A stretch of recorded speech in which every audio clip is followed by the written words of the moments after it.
Well, good day, friends. Welcome back to The Gathering. My name is Mikhail Laxton, and today I kind of wanted to dive into a story about how I came to probably the biggest decision I've made for my career so far, and that is going back to DIY, baby. Let's get into it.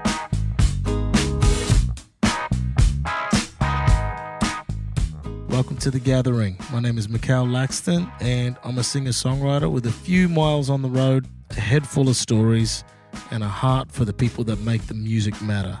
That is you.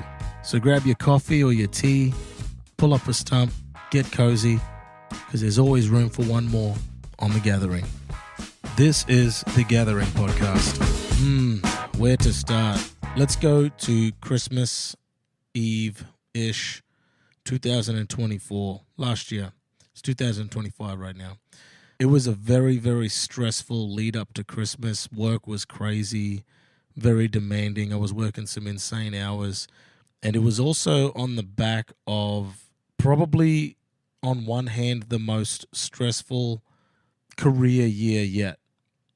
On one hand, I thought it was my worst career year yet. And on the other hand, it was probably the best personal year I've ever had. If we rewind back to around about 2023, late 2023, my album had been released. My debut full-length album had been released. It did far less than we thought it was going to do and that we were hoping it would do. It kind of got ignored all over the place. It got some nice little magazine reviews and stuff like that, and you know what? It's a great album. If you haven't heard it, go check out my debut album. It's titled Mikhail Laxton. I love the work we did on it with Aaron Goldstein and the band that played on it. It was really cool, but we had to wait a little while to release that album. By the time it rolled around to releasing that album, I started stressing out about the promotion of it. I mean, I got into social media and I wanted to do some of it, and you know, I kind of stressed myself out. I might have bit off more than I could chew for that, and I got really in my head about making sure I make the perfect content or the right content for it, and that led to fights, that led to shit not getting done, that led to and when I say fights, it was like I was asking my wife, my poor wife, to help me with this stuff, and I was arguing with myself, and that turned into, you know, us having cat fights about content, her basically saying, you know, like, you don't have to think too hard about it, like, just keep it simple and nice and good. And as per usual, she was absolutely right. So we did make some good content, but it was just a really unenjoyable process. The stress of that led into, and the mindset behind that sort of bled into when it was time for these things to be released. The singles came out, and I was on my phone every day, like every second that it came out, waiting for a playlist ad or waiting for some kind of amazing review or something like that. And a handful of, you know, a lot of reviews did come in. People really did like it, but we were waiting on some stats to come through that would verify the work that we had put in. You know, we worked really hard on this album. We spent a lot of money on it. And, you know, my team and I and the band and the, you know, the producer and everything, like everybody that was a part of this would like really put their blood, sweat, and tears into it. And it kind of just fell flat on its face, to be honest with you. And it was a really, really big gut punch. You know, it did a little less than we thought it would minimally do. And I guess, you know, by the time 2024 rolled around, I think I was just kind of traumatized by that experience of like working so hard on something for it to just kind of fail. You know, we've all had those things, but that was a really big thing. I really thought that album would do something. And I started second guessing myself. I started to not, you know, I was being hesitant about everything. I was so afraid to make the wrong step again that I didn't book shows.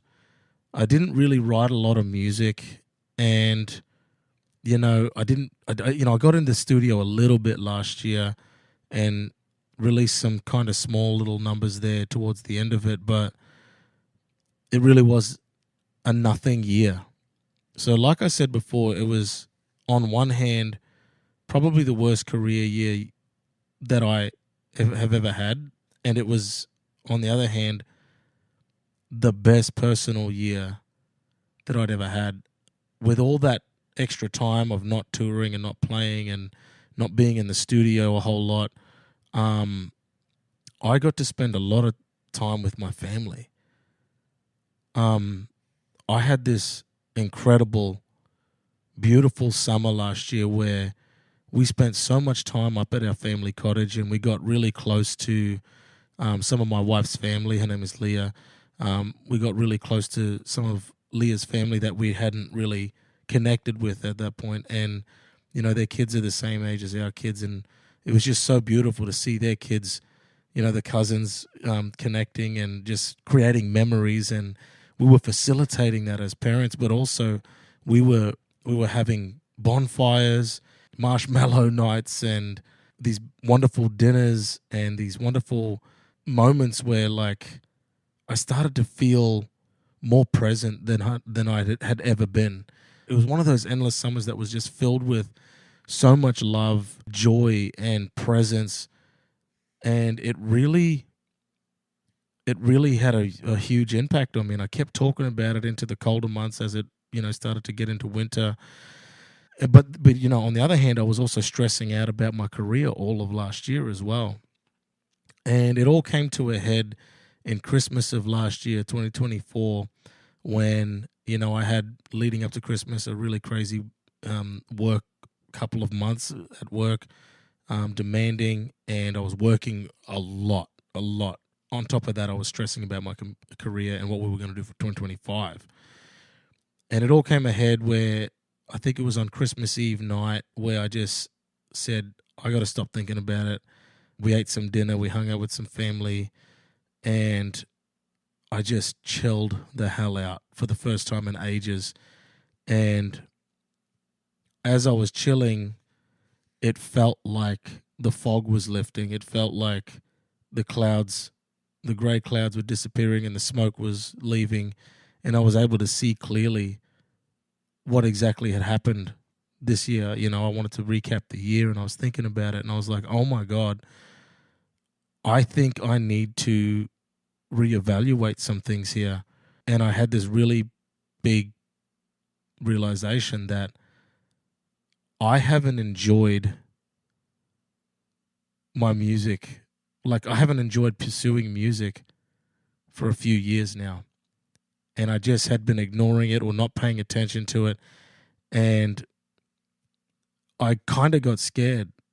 I got scared because I started thinking, is this what the beginning of quitting music feels like? And I wasn't thinking about quitting music. I was asking my question, am I about to quit music? Have I fallen out of love with music? And I started paying attention to that question. Have I fallen out of love with music? And I spent a couple of days thinking about that, and I was like, well, no. I love writing songs. I love collaborating with artists, other songwriters. I love jamming. I love getting in the studio and frigging around with tracks and building things. And I love making music. I love performing. And I love releasing music, actually. So what is it that's bugging me? And I sat on that for a couple more days into the new year. And I realized I don't like the way I'm pursuing music. If I had it my way, I wouldn't pursue music. I would just do music. And that little line there, wanting to just not pursue music, but just do music, started to this chain reaction that went on for a couple of months where I just went down this deep hole in a good way of exploring what I actually wanted. And I realized that I'd never reevaluated my dreams for music since my early 20s. I'm 36 now. And when that hit me, it was just like a bunch of really powerful realizations, from Christmas till like April this year. And I had these long drives at work to talk it out on my phone and pretend I'm on a podcast talking about it, but like I was really just kind of doing my own therapy sessions there. And I realized very quickly that like I think I'm done with pursuing music in the industry standard way. I don't want to do that anymore. I don't want to. And I'm not knocking. I'm not knocking the industry standard way of getting a manager, getting a label, playing the game, collaborating with the right people, trying to make moves, strategizing, all that stuff. I realize I just want to make music. I just want to make music, and I want to get rid of all of that noise, and I don't want to wait for the perfect moment, and I don't want to wait for this timing and this, that, and all these other things, and like all these, and quite frankly, all these other things that are determined by people that aren't me. And for whatever reasons, like they have their reasons, and they're trying to do right by you too, like I will say that. But well, in my case, that was the case. They were trying to do right by me, my team was. And so we get to me going to Halifax this year, and you can find the vlog on my YouTube channel. This trip kind of changed my life because it was the first time I'd been away from my family and from Ontario and from the scene over here for a while, and I just got to chill in Halifax, and and I had this new mindset of like going where I'm wanted, and that's why I ended up booking shows in Halifax, because I don't know if I didn't know if I had fans out there, but I got 2 offers to come out there for over a weekend, and I was like, you know what, let's just do this. This is relatively affordable, and who cares? Like I'm just gonna go do it, and I kind of just want to play some music, so I did. And for the first time, I didn't worry about promoting it, the hell out of it, in the way that or stressing about the promotion of it. I just did what I could and had fun with the promo for the first time in a long while. I met up with some people in Halifax before that and got to make a really cool connection with the crew at Side Door that were helping me put on the show. Big shout out to Laura Simpson, by the way. Side Door's amazing, by the way.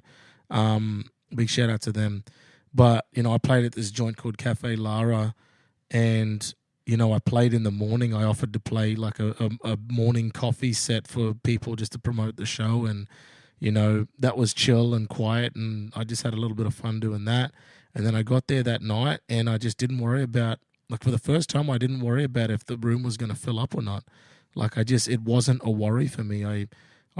In fact, I was so distracted with just doing my own thing that I ended up like filming a couple of interviews that I did with some of with 2 of the 2 opening artists that I had on the bill with me that night, and it was just fun, and I had fun. And then I turned around and I was tripping out because I was like, the place is full, and I don't know anybody here, and it was just crazy. And then the following Sunday, 2 days later, I went to Avondale, which is a little further out from Halifax, and I played to a room that was actually a little oversold. I think the people that were running it told me that was the most people they ever had, and I'm sure it wasn't because of me. I don't know. Maybe people were just hanging for some music that weekend. I don't know. But one thing that really blew my mind was that the shows felt different.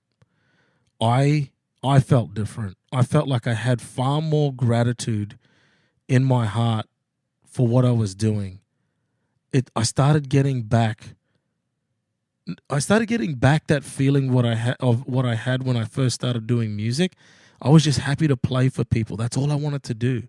I just wanted to play music, and for the love of it, because I loved it. And that's what I felt like I was doing that weekend. And I felt this shift in the way people were interacting with the show and me and the music. I felt like they were far more into it than they've ever been, that I've noticed. I felt like, maybe it's just Halifax, I don't know, but I felt like they were way more into the banter. They were just so in it. They were like, and I was so in it, and we were together, and that's what music has been about. That's the magic of it. And that's what I started experiencing again. you know, I realized on that trip that, and it happened again on the following Sunday. So I realized that on that trip that I'm done with pursuing music in the industry standard way. It's not for me. I'm not knocking it, but it's just not my preference of how I want to do music and how I want to pursue music. I have fallen in love with music all over again, and even in a new way. I'm so passionate about it. I'm so looking forward to this DIY portion chapter of my life, which is here now, and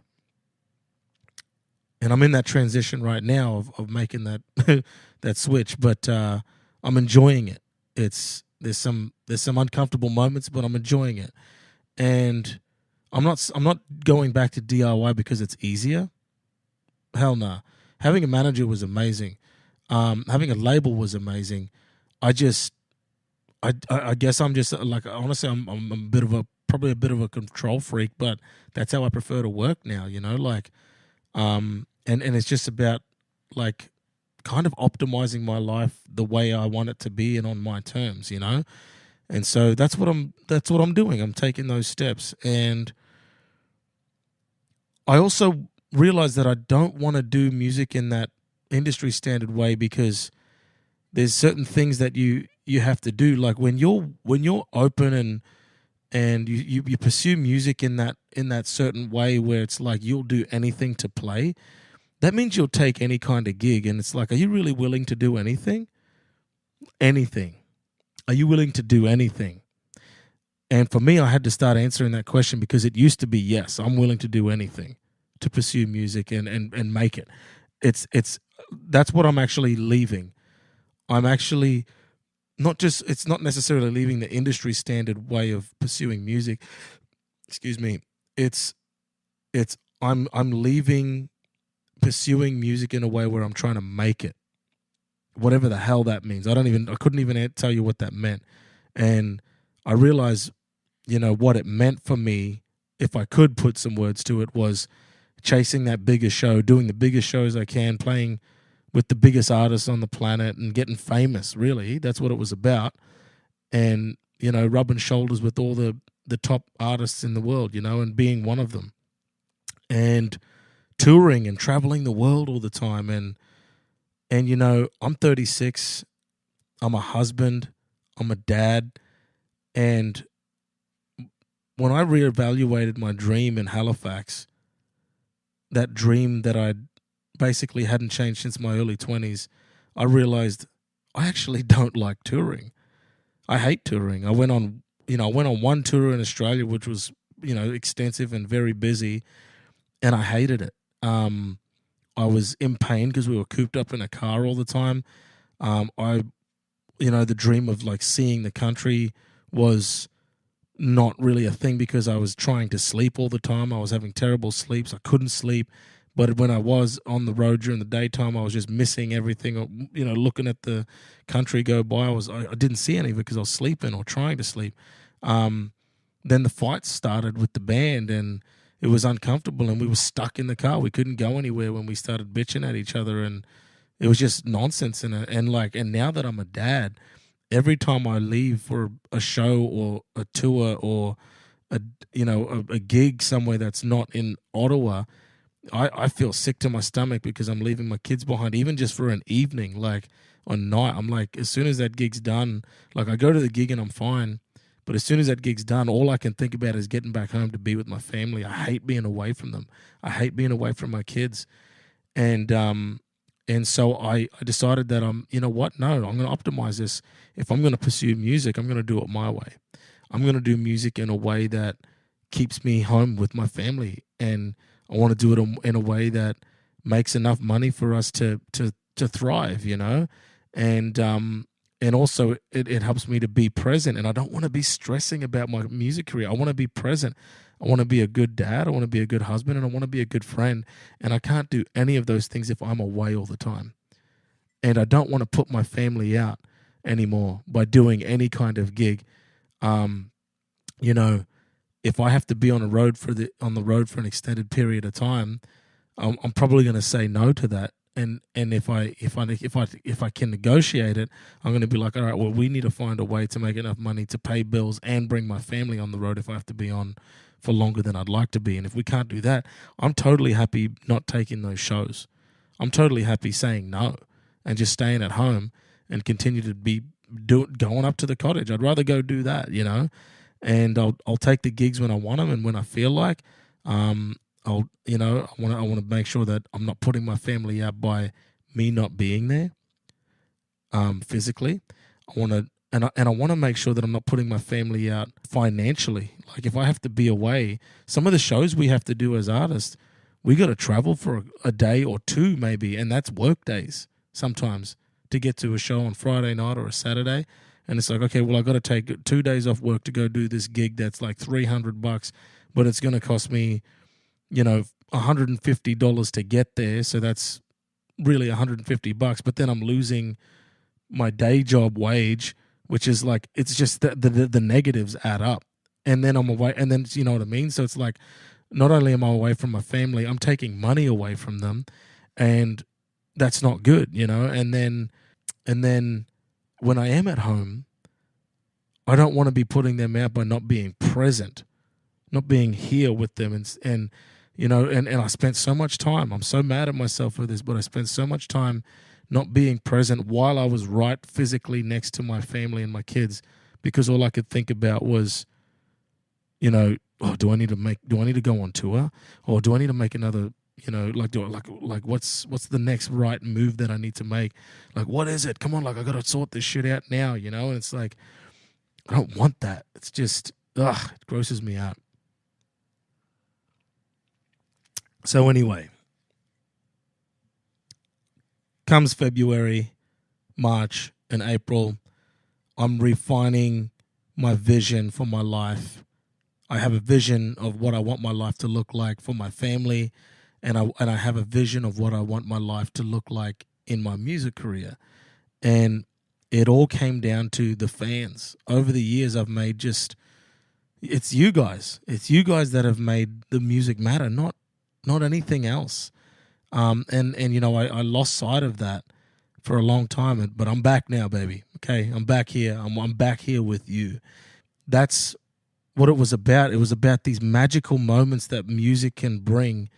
I don't want to do, if the music does blow up and I have to go on tour and stuff like that, I don't want to just be doing shows night after night and just leaving the towns. It's like, no, my favorite shows are where I get to connect with people and make friends. And, this year I've done shows that have kind of just blown me away, and I've just been enjoying my shows, because when you pursue your music career in a way where it's about getting to the next big thing and just going hard and climbing up that ladder, you start to become ungrateful for the people that are at your shows, and all you can think about is who's not there. You start to take everything for granted, like even the small wins that you get, which are actually huge. You start not paying attention to that, because it's like, well, 10 people showed up to my gig. Yeah, 10 people showed up. Well, it's not 20, or it's not 30, or it's not 50, it's not 100. Fuck, artists get shitty about this. Like, yeah, but 10 people took time out of their day, took money out of their wallets to be here for you, because they enjoy you and they enjoy what you do. That's how it starts. Those are the real ones. Those are the actual people that make this matter, that make this worth it. You know what I mean? So don't take them for granted. Don't take the small venues for granted. I heard a quote the other day about these, I don't know what it was. It's not about music, but it was saying something like this people couldn't find God because they didn't look low enough. They kept looking high, but they didn't look low enough to find God in the small things. And, that hit me, because I was just like, man, I took those people for granted. I took those shows for granted. And, as my career has progressed, I've done house shows and these garage shows and backyard shows and these smaller shows that have actually made all the difference. they've actually been the ones been like, hey, I'm willing, like, would you come and play in my apartment? Yeah, sure. And then somebody there's like, would you be willing to come play for 60 people at my house every year?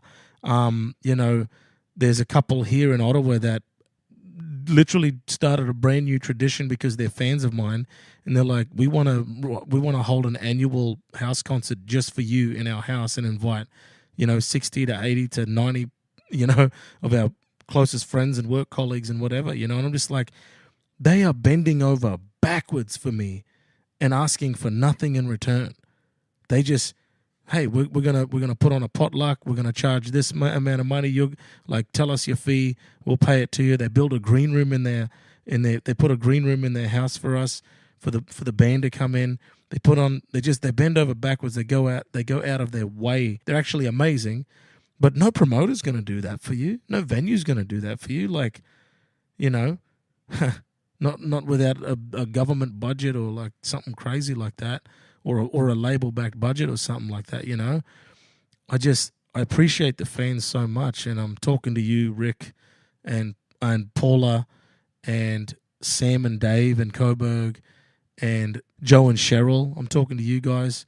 I love yous, man. I love you, and if I've left anybody out, I'm sorry, but that is the real music career that I'm looking forward to now. So that has been the reason and the story behind why I'm going back to DIY. I want to make this an interactive podcast. I want you to tell me your story of a moment when you realized that you'd had enough of something, you made a change for the better, and you've never looked back ever since. I want to hear those, and I'd love to share those stories on a future episode as well, just to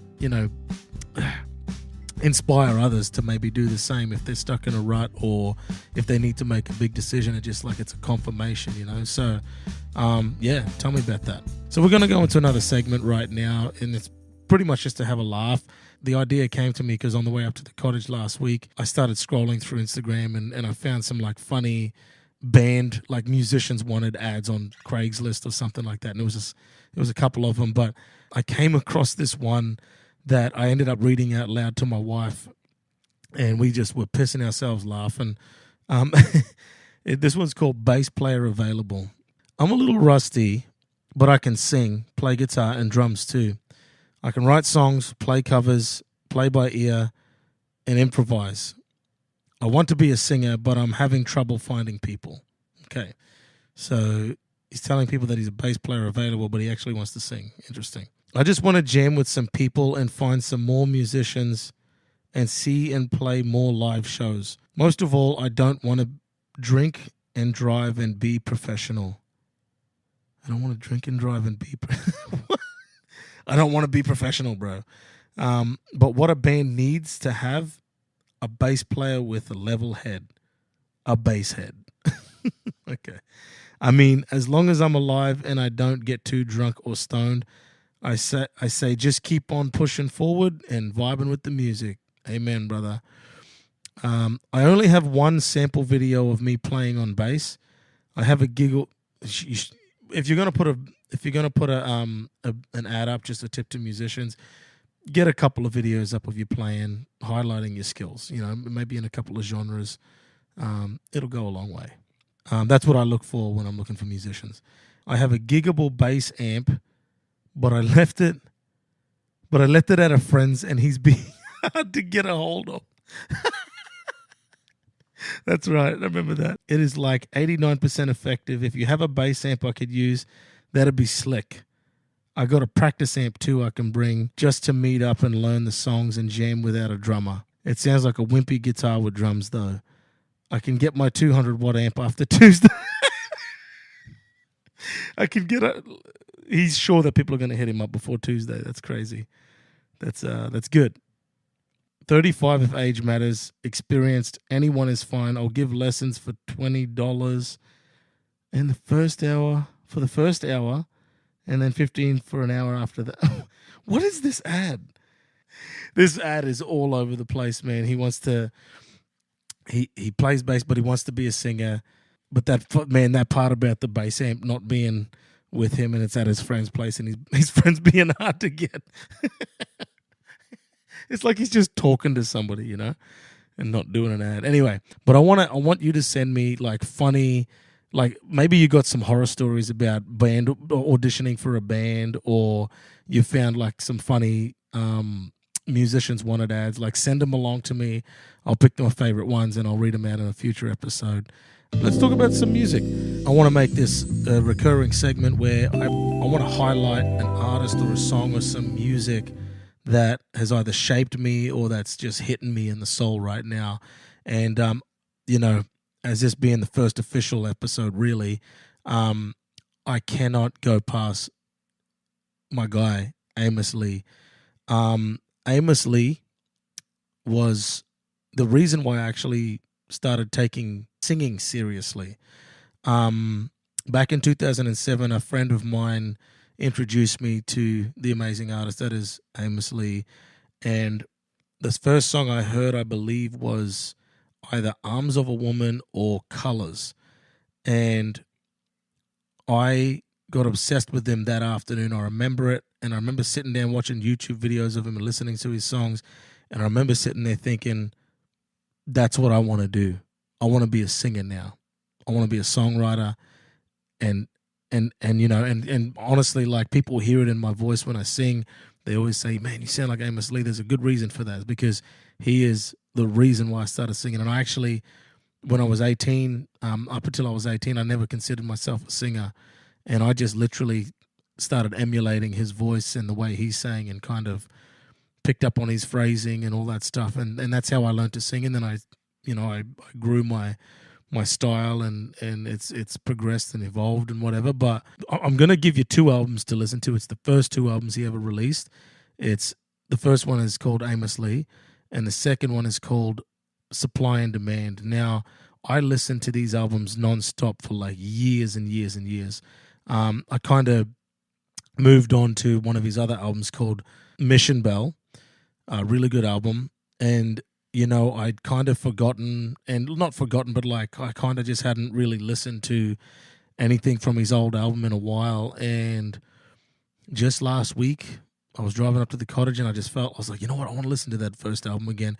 And man, the memories came flooding back. But that feeling, it's so timeless, and the songs are just so beautiful and well written and crafted. He doesn't miss on a single song on both of those albums. I listened to one on the way up to cottage and I listened to one on the way back, and I just absolutely loved it. So if I was going to highlight some songs, listen to Arms of a Woman, listen to Colors, and listen to another song called Black River, a really great song.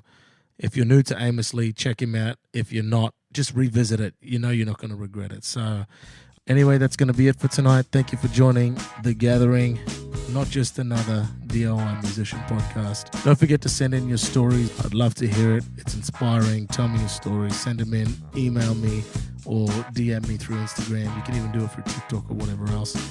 Also, send me your song choices. What's hitting you in the gut? I'd love to hear it. And also send me some funny shit. I'd love to go through it and react to it for you here on camera, and just have a good old laugh. So thanks for listening. Till next time, stay tuned. This is Mikhail Laxton on The Gathering Podcast. Take care.